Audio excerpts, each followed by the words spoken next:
Hello everybody, today I'm going to be showing you how to install your lethal cable on your Razer Viper Mini.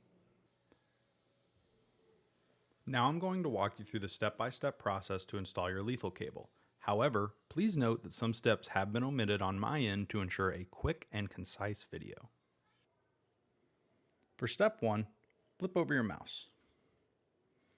Between the front and back feet, you'll see a large Razer sticker with a serial number, model, and other various info. You will need to remove this sticker. As mentioned previously, some steps have already been completed on our end, so our sticker is already removed. Now that you have removed the sticker, you can remove the 3 primary screws holding the top and bottom halves of the shell together. Top left, top right, bottom middle. Once removed, we can move on to separating the shell. To separate the shell, you can use a pry tool or a flathead screwdriver to wedge the halves apart, starting at either the front or the rear of the mouse and working your way around the sides. Usually the shell will separate by hand once you have unhooked either of the front or rear latches. There's one in each corner. I'll show you here real quick. Let's just take the top off. Mine is already removed. So you've got your 2 latches, one front left, one front right, one back left, one back right. Usually once one of those is unhooked, these will separate pretty easily. Now that we have removed the top half of the shell, we can set it aside, start unscrewing the 3 mainboard screws, top left, top right, right in between the switches and the scroll wheel, and then bottom right, right here, right below your plug for your cable. Then we're going to want to remove the 2 screws in the top of the posts for the side switches. Now that we have all of our screws removed, the next step would be to remove the mainboard and your old cable. You can pick up on the mainboard just by pulling it apart, and once you have it, unplug your old cable from the port. Do also note that there's typically a plastic diffuser sitting here in the center to cover the sensor. We have lost ours, so make sure you keep yours with the bottom half of your shell.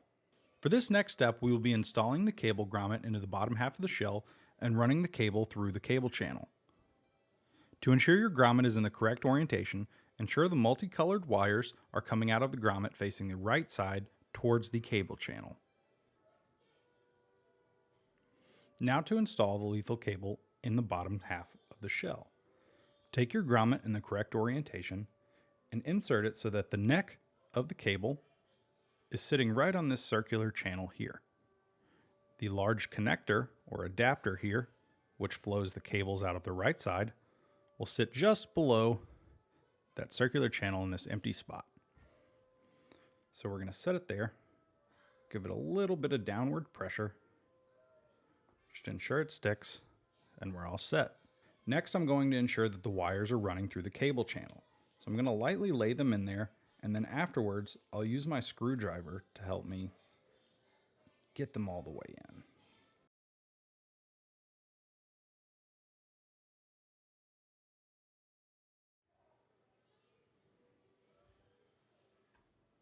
Now that we've fit the wires into the cable channel, we're going to fold the cable over to the right so that we can reinsert our main board.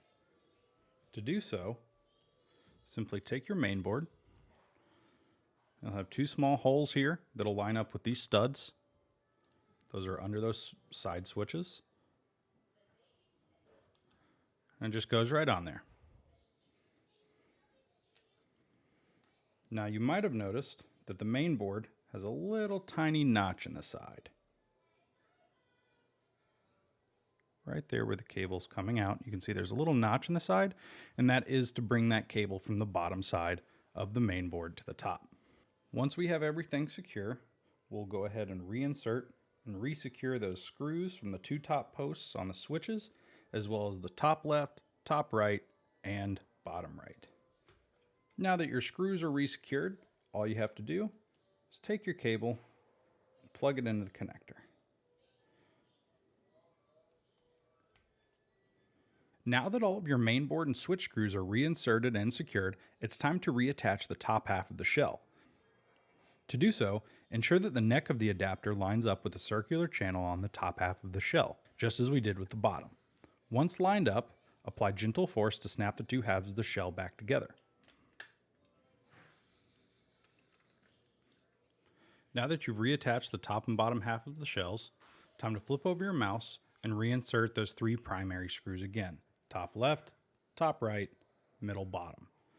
Once those are reinserted and secured, it's time to game on. Good luck and have fun, everybody.